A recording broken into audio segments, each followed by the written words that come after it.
बोलो गुरुदेव भगवान की जय। प्यारे कृष्ण कन्हैया लाल की जय। श्री गर्ग संहिता 14वां अध्याय। कालिया का गरुण के भय से बचने के लिए यमुना जल में निवास का रहस्य।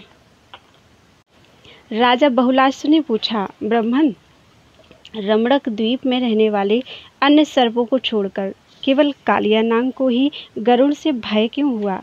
यह सारी बात आप मुझे बताइए।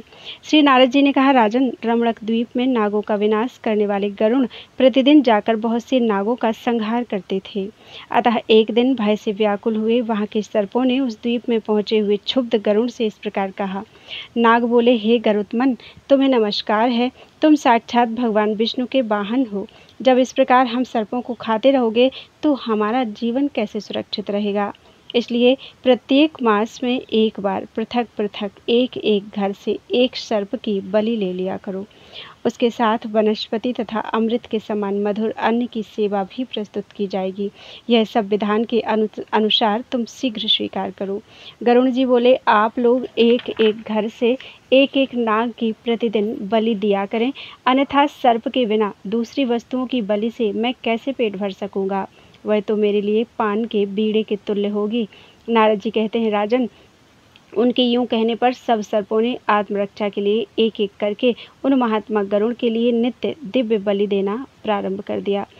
नरेश्वर, जब कालिया के घर से बलि मिलने का अवसर आया तब उसने गरुड़ को दी जाने वाली बलि की सारी वस्तुएं बलपूर्वक स्वयं ही भक्षण कर ली। उस समय प्रचंड पराक्रमी गरुड़ बड़े रोष में भरकर आए। आते ही उन्होंने कालिया नाग के ऊपर अपने पंजे से प्रहार किया। गरुड़ के उस पाद प्रहार से कालिया मूर्छित हो गया।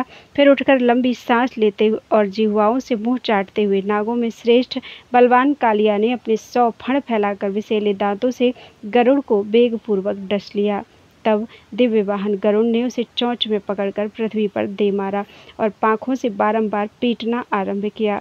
गरुड़ की चोंच से निकलकर सर्प ने उनके दोनों पंजों को आविष्टित कर लिया और बार बार फुंकार करते हुए उनकी पांखों को खींचना आरंभ किया। उस समय उनकी पांख से 2 पक्षी उत्पन्न हुए, नीलकंठ और मयूर। मिथिलेश्वर आश्विन शुक्ला दशमी को उन पक्षियों का दर्शन पवित्र एवं संपूर्ण मनोवांछित फलों का देने वाला माना गया है। रोष से भरे हुए गरुड़ ने पुनः कालिया को चोंच से पकड़कर पृथ्वी पर पटक दिया और सहसा वे उसके शरीर को घसीटने लगे। तब भय से विह्वल हुआ कालिया गरुड़ की चोंच से छूटकर भागा। प्रचंड पराक्रमी पक्षीराज गरुड़ भी सहसा उसका पीछा करने लगा। 7 द्वीपों, 7 खंडों और 7 समुद्रों तक वह जहाँ जहाँ गया वहाँ वहाँ उसने गरुड़ को पीछा करते देखा।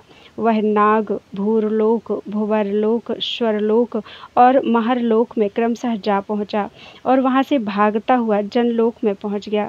जहाँ जाता वहीं गरुड़ भी पहुँच जाते, इसलिए वह पुनः नीचे नीचे के लोकों में क्रमशः गया।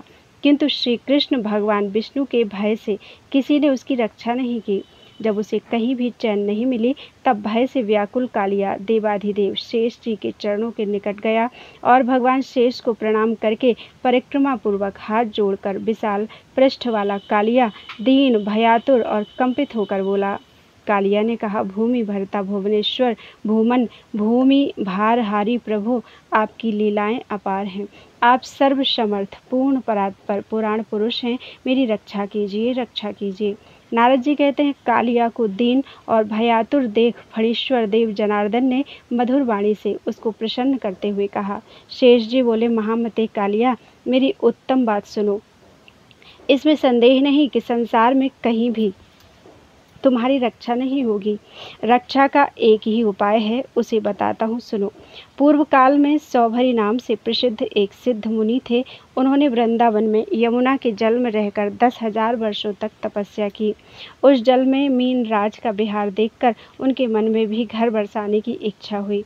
तब उन महाबुद्धि महर्षि ने राजा मानधाता की 100 पुत्रियों से विवाह किया। श्रीहरि ने उन्हें परम ऐश्वर्यशालिनी वैष्णवी संपत्ति प्रदान की, जिसे देखकर राजा मानधाता आश्चर्यचकित हो गए और उनका धन विषयक सारा अभिमान जाता रहा। यमुना के जल में जब सौभरी मुनि की दीर्घकालिक तपस्या चल रही थी। उन्हीं दिनों उनके देखते देखते गरुड़ ने मीन राज को मार डाला। मीन परिवार को अत्यंत दुखी देखकर दूसरों का दुख दूर करने वाले दीन वत्सल मुनि श्रेष्ठ सौभरी ने कुपित होकर गरुड़ को शाप दे दिया। सौभरी बोले, पक्षीराज, आज के दिन से लेकर भविष्य में यदि तुम इस कुंड के भीतर बलपूर्वक मछलियों को खाओगे तो मेरे शाप से उसी क्षण तुरंत तुम्हारे प्राणों का अंत हो जाएगा। शेष जी कहते हैं, उस दिन से मुनि के शाप से भयभीत हुए गरुड़ वहाँ कभी नहीं आते। इसलिए कालिया, तुम मेरे कहने से शीघ्र ही श्रीहरि के विपिन वृंदावन में चले जाओ। वहाँ यमुना में निर्भय होकर अपना निवास नियत कर लो। वहाँ कभी तुम्हें गरुड़ से भय नहीं होगा। नारद जी कहते हैं, राजन, शेषनाग के यूं कहने पर भयभीत कालिया अपने स्त्री बालकों के साथ कालिंदी में निवास करने लगा। फिर श्री कृष्ण ने ही उसे यमुना जल से निकाल कर बाहर भेजा। इस प्रकार श्री गर्ग संहिता में वृंदावन खंड के अंतर्गत कालिया के उपाख्यान का वर्णन नामक 14वां अध्याय पूरा हुआ। बोलो वृंदावन बिहारी लाल की जय। त्वदीयं वस्तु गोविंदम तुभ्यमेव समर्पितम्।